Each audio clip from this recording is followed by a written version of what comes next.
бичлэгэн дээр харуулцъя. 5 минут болчихлоо. 7 минут болчихно.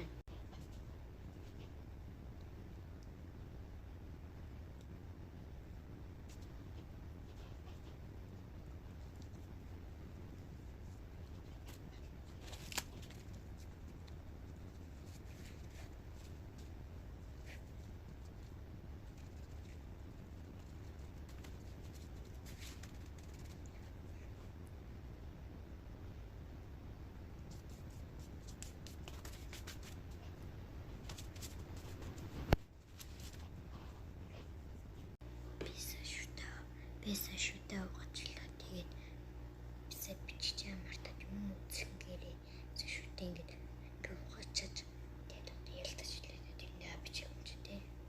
Тэгээд журал бичлэгээ. Яг уу хийцэмж хэрэг бичлэг хийгэр бодож мартчихсан байхгүй. Тэст дахиад мартчихсан. Тэгээд тэгвэл бичлэг гурлалгаа оруулж